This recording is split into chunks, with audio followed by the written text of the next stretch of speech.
Whoever is watching from wherever you're watching, my name is Martin Nkoyoyo, Chairman, Board of Directors of the Uganda Performing Rights Society. Nja kukozesa ennimi bbiri mu Luganda ne mu Luzungu. Ti yenna andaba yonna gy'osinziira, amaanya gange yenze Martin Nkoyoyo, Chairman wa Board of Directors wa Uganda Performing Rights Society oba Uprs.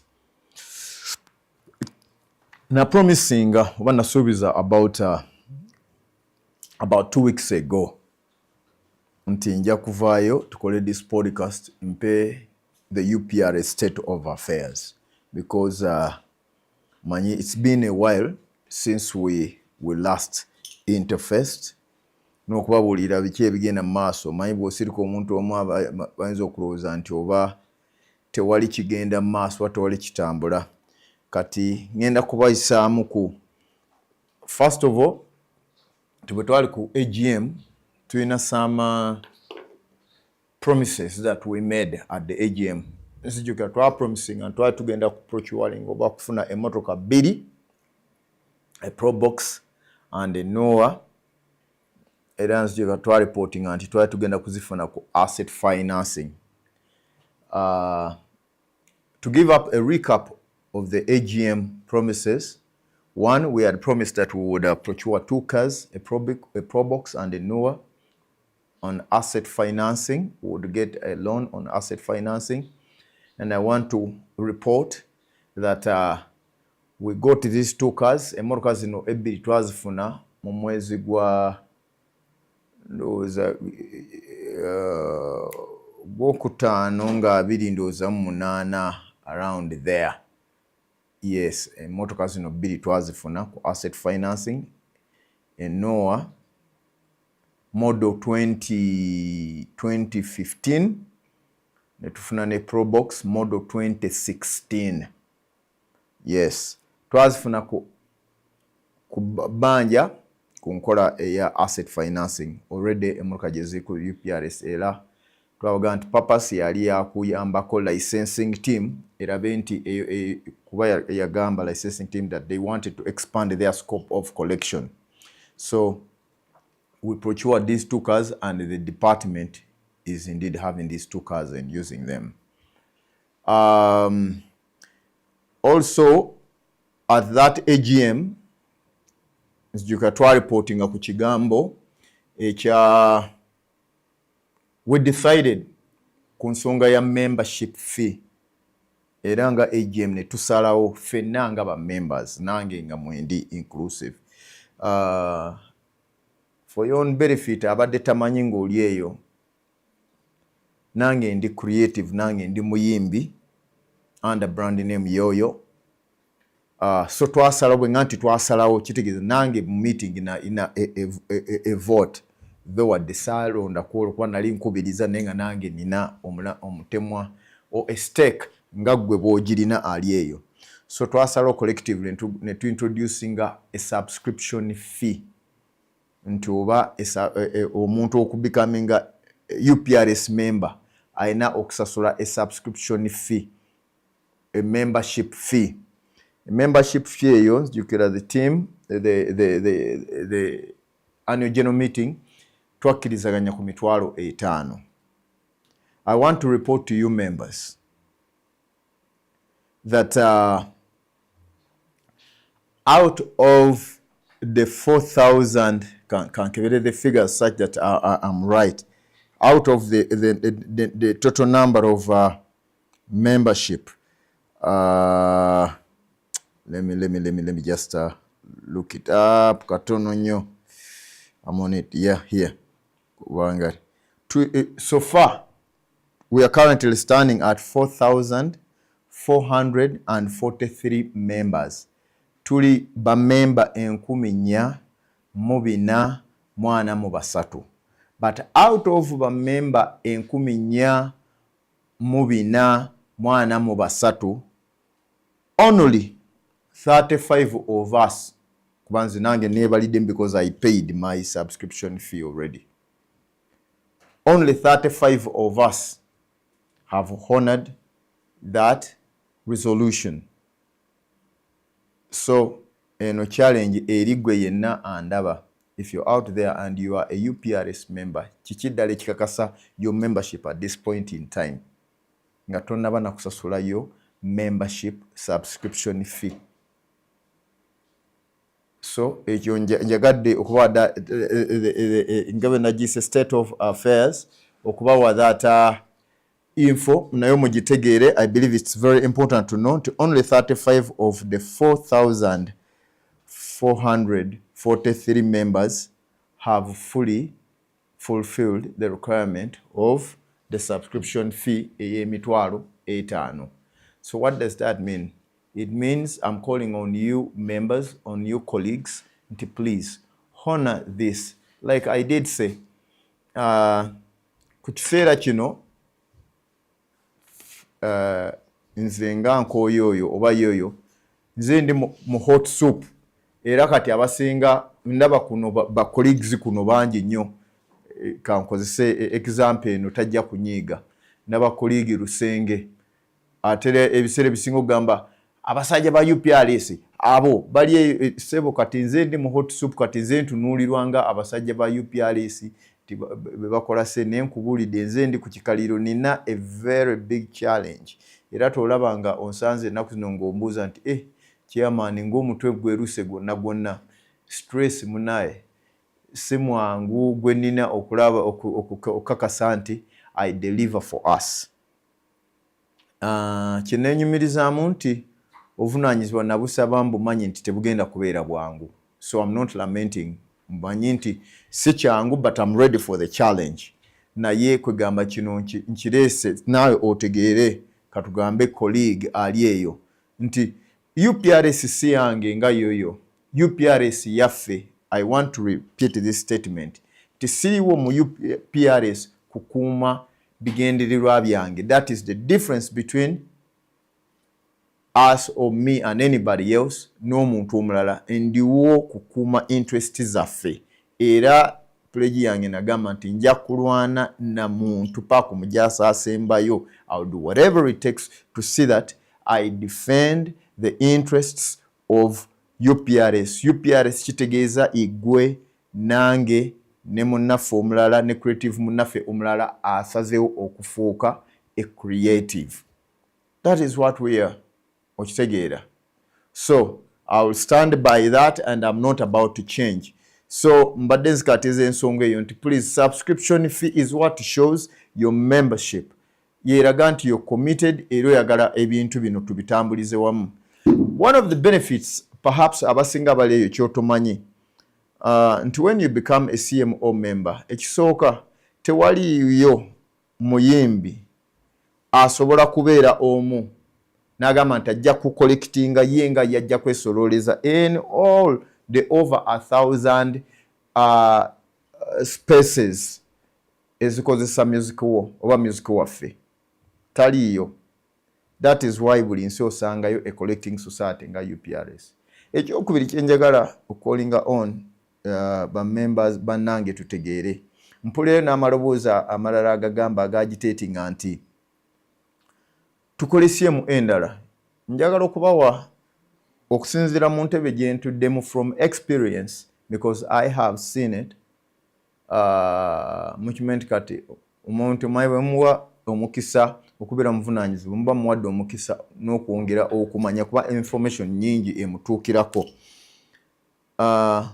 Wano mu Africa, elsewhere mu Europe kisoboka. Wano mu South Africa wekibaddeko successful ko akatono. Era not fully kibadde South Africa, but you all know South Africa. South Africa eringa kumpi Bulaaya, togigeza ku mawanga mangi ga Africa. Okitegeera. They've tried it in Kenya. In Kenya, babadde ne camp, ne Prisk, ne gundi, but they have failed. And as we speak currently, bali mu kulowooza mu kuddayo ku single CMO. Just imagine, wakati wane Uganda waliwo CMO, eya musical work, ne waliwo neya audiovisual, oba eya film, eyitibwa UFMI. Kati you just imagine, nti UFMI nayo finding us so hard to collect in spaces where already obadde bamanyi nti UPRS egenda kujja esolozeewo akasente bagibuze kati mmwe munoonyezaaki kati you just imagine nga there are over 3 CMOs bwebanga compliance eri low you can imagine bwebanga eri 30 or 20%. Should we take that route? Kitegeeza ejja going down to 10% because of that confusion. So what is my appeal to you, to us? Nze ngamba nti tulina okukola kyonna ekisoboka whatever it takes okulaba nti we clean up our house, okulaba nti tutereza UPRS, okulaba nti tuholdinga whoever is in office ku kiseera kino kati yoyo nze ndi accountable, nze ndi mu office ne bannange abalala board members bannange abalala. The onus obuvunaanyizibwa buli kuffe you and I abali eyo. Era me I was very impressed and nasanyuka when nalaba nti ba members bavaayo okudemanding a discount of accountability. Ngenda kukituukako kubanga kyava ku rebranding nekyo ngenda kukituukako okukiwaako the state of affairs why that direction. Mbadde nvudde ku nsonga ya membership okubalaga nti so far the fact on the ground how many people have fully paid their subscription fees ngola the numbers are alarming. Bantu bangi nnyo they stand on the side criticize bamala bwagamba nti nze batuwe sente zaffe batubba sente zaffe naye ng'omumemba munnange ono gy'okumukeberako yakoma okudekiralinga oluyimba mu UPRS emyaka 10 emabega kati nga wana emyaka 10 wona abadde alilizinga ennyimba naye nga bw'ogenda okukebera database the songs are not declared. Kati eyo weakness n'ogiteeka kwani why you're not receiving royalties. Ekyokubiri okimanyi nti yo ignorantly mu nsengo bw'oba okikola bw'otyo obeera osaba royalties ng'ogamba music wange wuno abadde akuba nnyo naye ng'ennyimba tewazideclaring nga tewa updating mu CMO okitegeera. So era this is a call to all of us tibanaye tufube oku-updatinga our works because that way kiwa very good oba justifying a claim yaffe when we claim the loyalties. Kati nga nvudde ku membership ngende ku nsonga eya kansooke njogere ku the financials. The financials ekisooka from the last AGM which happened on the 28th of March. Bemba serabidde ndoza AGM yali ya 28th March guno mwaka na 28 March. Loyalties yes tezistagnatinze zeyongeddeko but kibadde kitono. Reason being one, the compliance is low, ba member tebasasula kimala. Actually emyezi esatu egiyise emabega compliance ebadde really low. Very low. Very low. So ngabe nabagamba nti UPRS ngebe intensity 20 UPRS does not belong to yoyo but it belongs to us. So twina omulimu fenna collectively to make sure nti tukusalira wamu amagezi okulaba nti we increase the collections. After all, these collections is our money, not yoyo money, not whose money. Kinagamba nti nze I'll make sure as long as nti je tulinga board we shall make sure nti tukuma loyalties. So far the current stand tuyimiridde at 186 million. The cent is low, ready for distribution for loyalties as I speak of now. That is the update. It is 186 million. But mukama nga mulungi nina essuubi ly'amaanyi nnyo nti omwaka guno agenda okuggwako because that is when we shall not calculate sente mekazi zetugenda okugaba this year and this money we are fighting hard tujja kuzigaba zonna kasita tumalako omwaka guno mu December. I'm hoping nti October, November, December tomanya ayinza okututwala mu 300 million, God willing, if also the market improves. But it is our money. But I want to also assure you nti kitukakatako ngaba members cleaning up register yaffe okulaba nti tuli update tugire subscription yaffe etuukirire then tukolere wamu. I'm sure ekirungi nti I'm hopeful nti the sky is the limit. Another status update. Mwenna mukimanyi nti twa inheritinga ekitongole nga kiwakisanga n'amabanja almost nga aliya ziri mu bukadde nga 6. But I'm happy to report tekisooka areas despite of ebizibu byonna byonna n'okulaba nti ate twongerako ku loyalties tin'amabanja tugenze tugakendeeza because tulina ogakendeeza to make sure company running into insolvency because of nti tesobola kusasula amabanja gaayo nti biki tukendeza nti as we speak kati at least tuli when it comes to VAT we have cleared off the areas awo tuli so good. When it comes to payee oyo abadde akyatuzinya lubuje was the last report yanasembye okufuna nga tuli mu around 40 tusasuddeko sufanga tu standing around 40 something million ze batubanja. Then tuinayo ne income tax ono actually since we are a not for profit organization bali bagitekako mu bukyamu. So I want to report to you members members zaffe mwobaddengamu akawaayiro akagamba mbu singa UPRS eggalawo ebintu byonna ebibadde ebya company mbu tujja kubigabanya kyenkanyi amongst the members. Akawaayiro ako kyekategeeza mu mateeka kabadde kategeeza nti olwo tuba tufuuse a for profit company okuleka a not for profit. Kati awo nga ke katuteesaako income tax oyo. Kati kye twakoze of course okubwesigwe bwe mutuwa si kukyusa kubanga era mu memats ezimu mubaddemu ate akawaayiro akalanga ko katuqualifyinga as a not for profit. Kati kye twakoze ne tufayilinga with URSB again okutereeza akawaayiro ako ne tukajjamu akatuqualifyingaga a for profit company.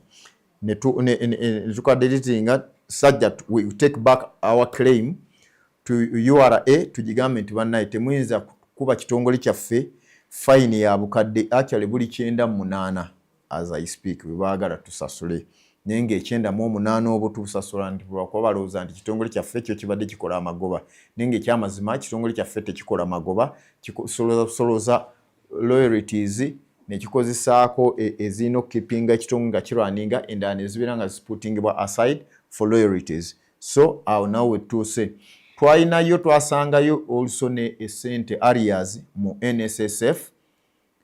NSSF baali batukuba nga batubanja ndowooza miliyoni 10 naye nga miliyoni nga 7 nga zonna za fine naye ne tukkirizaganya nti batuterewo a payment plan tujja tusasulako bwe zinaggwayo bajja kutuwa waiver eyo batuggyeko burden eyo. So bwe tutyo bwe turunninga ekitongole kyammwe in that regard. Ngenze ku nsonga eya rebranding. Natadde ku platform yaffe ya UPRS neŋŋamba nti in case omuntu yenna ayina ekibuuzo asobola okukiteeka ku UPRS platform nja kuba mbiddamu.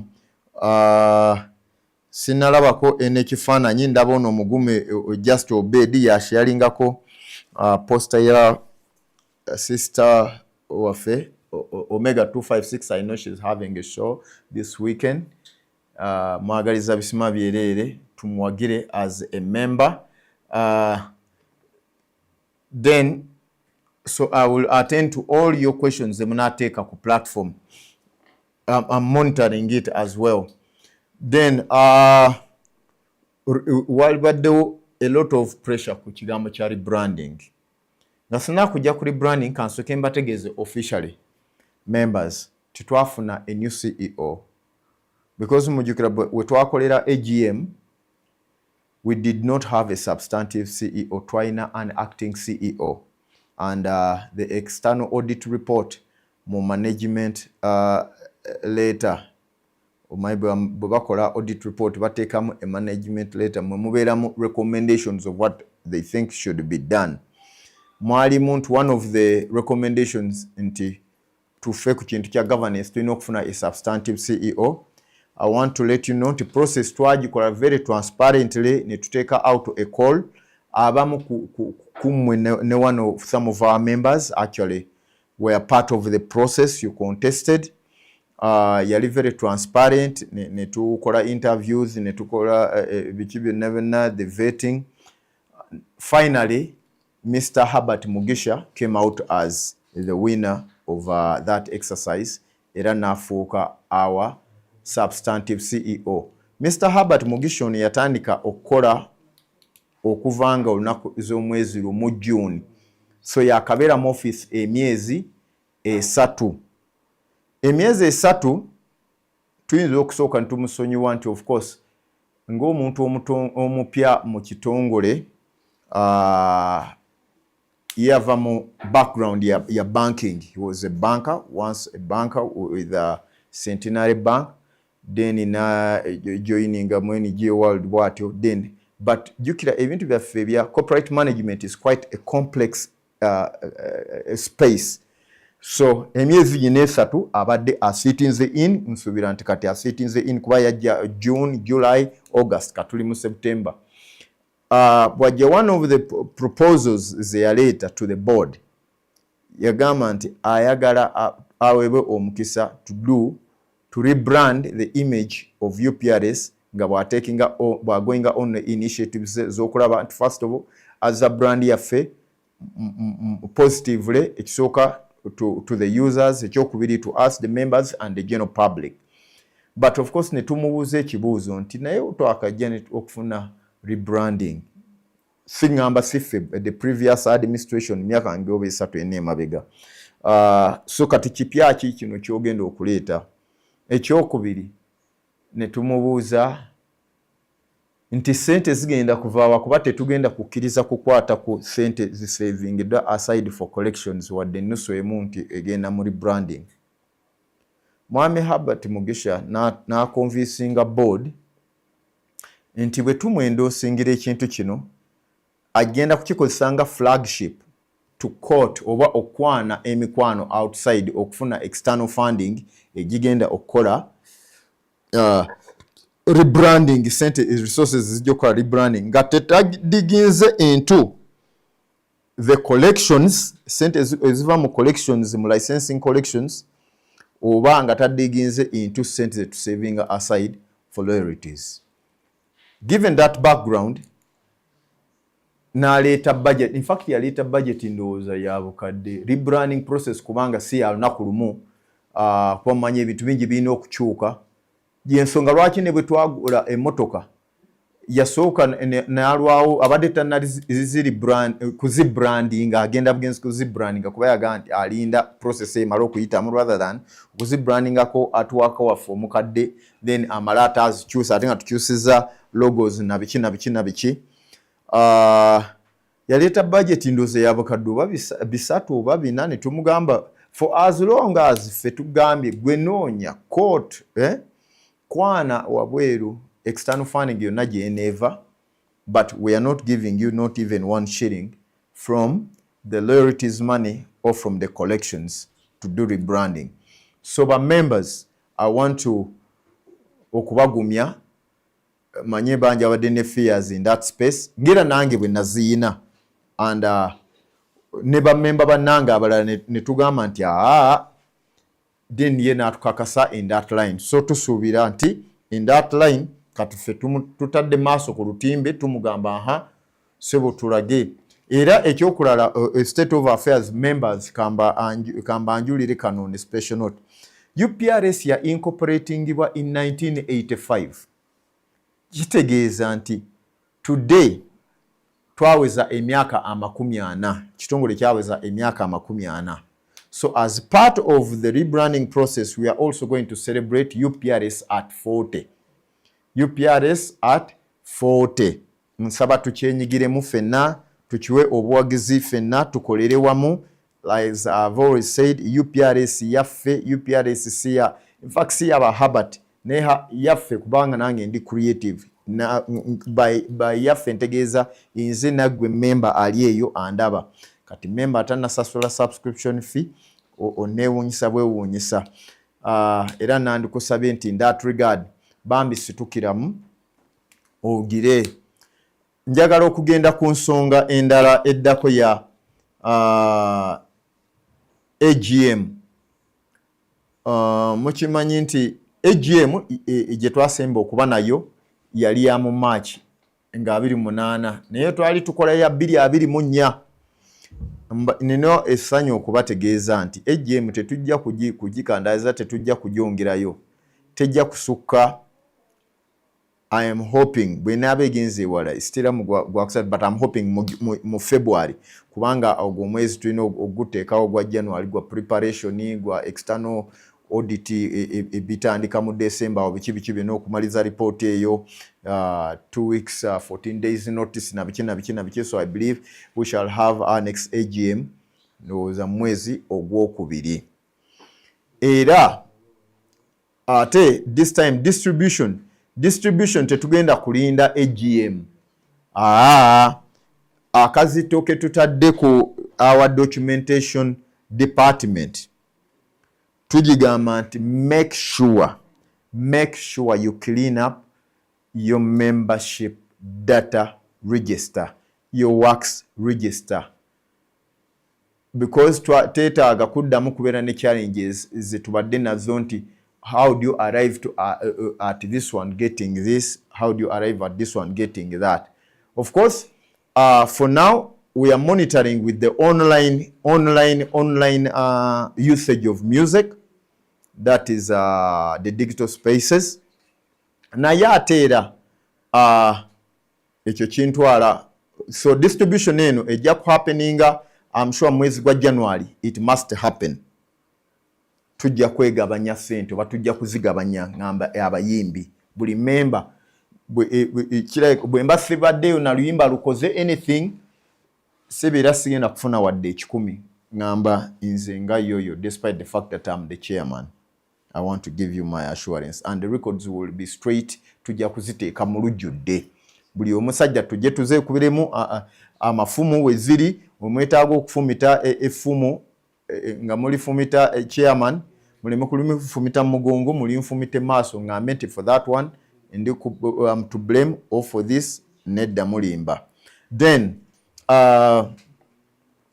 still on the automation processes, because manye abasinga mbadde ndaba abantu baga nti watusuubiza a monitoring platform.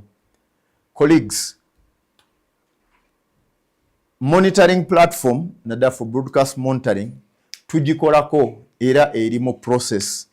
Obuzibu nti of course resources nazo zikubadde nga ntono naye tuzinoonya from left to right. Okitegeera, they are not coming in as they should, naye nga we are doing our level best. Era nsubira nti omwaka egunaggwerako ekyo nakyo kijja kubeera sorted. Era mu automation, I want to report nti mujjukira nti mu AGM nzikana reporting nti mwezi gwokuna I would represent the society in South Africa, mu societies eza Sub-Saharan Africa. I went to South Africa mu conference eyo eya Sub-Saharan Africa PRC conference. Ekimu kye twafunayo nti we were connected to the Norwegians under no code. Bayina ekitongole kiyitibwa no code oba Norwegian copyright something. This no code ye yazimba system eye Kenya gye tube tugamba nti Kenya eri much better licensing system eye Kenya. Negizimba era gye bakozesa. Teyakoma okwo, Botswana is doing so well. It is still no code that developed the system. It went to Ghana. It has also gone to Nigeria. Proven success. I want to report to you members. Nti naffe no code yatuzimbidde system eyo. Era system yawedde. A licensing system. Katugenda kubeera able okulicensinga from border to border without even having foot soldiers on the ground. We've gone digital. Okitegeera. Kati kye tuliko members tuli process eya tariff review. Oba okuddamu okutunuulira tariffs zaffe nti okugeza radio stations zibadde zisasula akakadde kamu n'ekitundu. Ne eyo agreement gye baakola ne NAB mu 2016 muziraba nti sente teziri fair. Sente ntono nnyo for a full year. That is the value of music. Ate ng'ate era batono be bacomplyinga. Okitegeera. Kati twakoze tariff review tugamba nti bannaye. Let's be honest here. 2016 nze nali nsobola okurecordinga oluyimba mu studio yakabi state of the art. Ku mitwalo ameka katugambe 5. Kati right now the same project 10 years down the road njikoze mastering njikoze biki netaaga over 2 million. So the value of music has grown, but the value of vegetal solos tekola ki telinye, which is not fair. Just consider katugaye music omugati gwennyini a loaf of bread 2016 twagulanga katugambe 12 kati gwasiri nkakaaga. Okira inflation erinnya. Okira the value of music has not grown up. Next students sigana tukaba ekintu kimu nti still tetukola collection so bye ebintu. So before we effected the license system which has been developed by no code already nga yawedde kati tuli ku process ya kola tariff review era tuli mu ku engaginga by users. Era I want to report to you nti on Monday nga 20 tulina engagement ne ba broadcasters. Engagement tugitadde ku URSB tugenda ku engaginga ne ba broadcasters tuogera ku tariffs zino okufuna fairness. Then olunaku olwokubiri tujja kwa tuogera ne ba hoteliers still ku auditorium ya URSB ngamba balina hotels abamabaala tujja kubeera nabo ku lunaku olwokubiri. And then other users, other spaces, so kati ye process gye tukola ki gye tulimu right now to see that we come up with also a tariff ngeba efunye ne engagement from the user. So si kugikola ki kugiba kubako bukubi. Then the expenses collections zibadde ntono nnyo. In fact at some time nga twali expenses ziddukanya na kitongole ne mbagamba tulina okupushinga mu maaso tulina okugenda mu maaso ng'ate tetukutte ku loyalties. I want to give you one example of an expense. Katugambe nti nze nga office yange ng'omuntu nga chairman. You can imagine na bagenzo okutuletera expenses nganze katugambe bwe nkola engagements nti obakola ki. I've only spent for a full year besides nga ojeko nti sitting allowances when we have board meetings 1.9 million, only 1.9. Kitegeeza omwezi nkosezanga emitwalo mmeka gawira 2 enzo wate gawira 2 tuwanga 10 na bo dividing across the 12 months kwakati tuwezeza omwaka because twaingira office mu mid September kati tuwezeza omwaka as I speak now. So ensonga lwaki so expenses tufuba nnyo okuminimizing naye mu bugubi era bwonsanga eno ogamba chairman nga tanyirira munayo nakutegeera nti asina kunyirira kuki ku sente ezaffe naye tulina okulwana olutalo. Kyensaba nti tulwanire wamu fenna olutalo luno okuluggusa. Njagala okubabulira nti si lwangu in any way. It's not easy battle. It is a very, very, very hard battle. Ate teri kizibu nga kukola. Ngeri yonna abalowooza nti kati ye abo batuuka, but I'm telling you the board members nabo kennyini tebalyanga ku sente yaffe eri out of mateeka. Ekyo njagala kuyimira ano mbawe assurance eyo nti bakyakuumye interests zaffe bulungi nnyo nnyo. Nja kugendako ku mukutu ndabe whether we have any Dr. Ronnie agamba, Chairman, thank you for the loyalties update of 2025 which total 186 millions. We appreciate. Nange neyanziza muganda wange. Joseph Rele agamba, we are closely following but traveling with interruptions. Hope we shall have a link for highlights. Yes, ngenda okusharinga link eno after nga tumaze okola so that it will be up there for the record.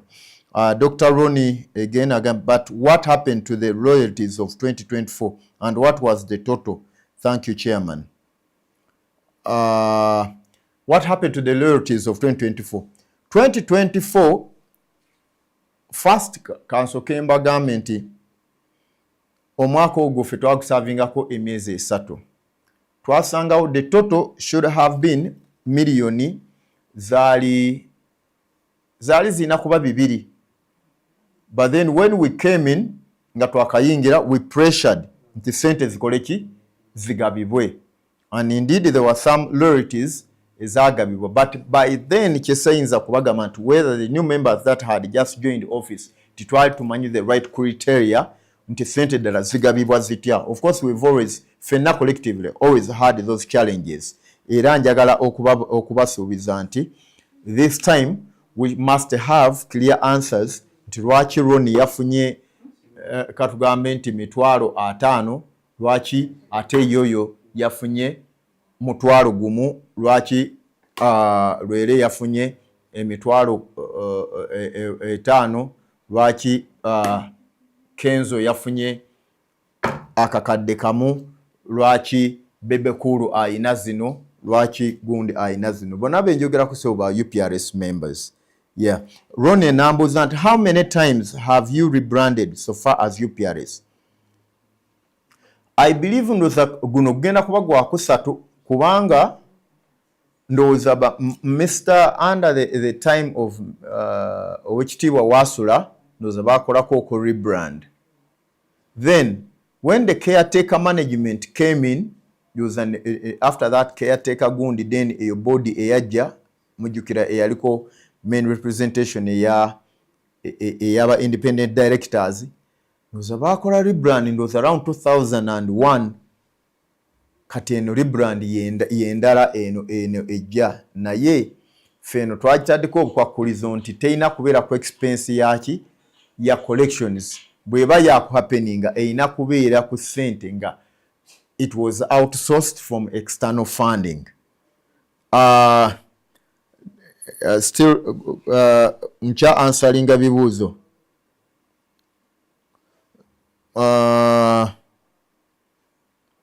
Ebibuuzo ndowooza byebyo sofa byendabyeko oba kansubire nti mbizeemu bulungi byembase ubwowulira nga sistanyiza. I'm always available. Nekyokulala I want to officially also announce nti kati officially buli lwakuna we shall have this podcast as an initiative.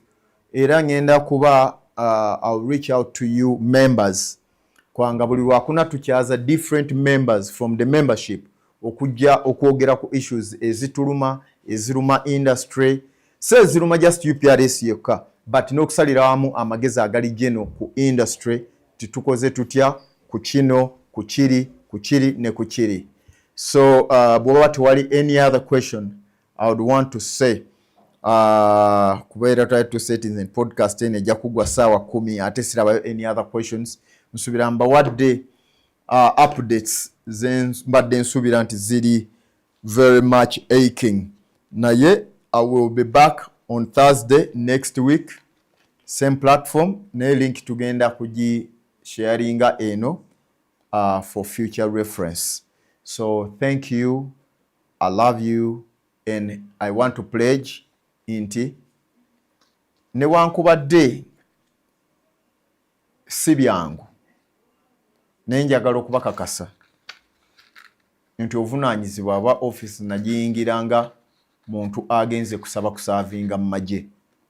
Toyingira omanya nti wasobola okubeerawo ne time ne bakuba essasi n'ofa. nga nkopa ku bigambo bya Martin Luther King Jr. nti bw'oba tonnafuna kintu worth dying for, then oba tonnaba kutandika kulivinga. I believe I have something to work for, to die for. This is a purpose. Njagala era nsaba tukolere wamu nti emyaka 3 bwe giggweerako, katulina emyaka 2 gyokka. Nsaba bwe giggweerako tuleme kubeera in the same lamentations ku UPRS. I love you. Bye bye.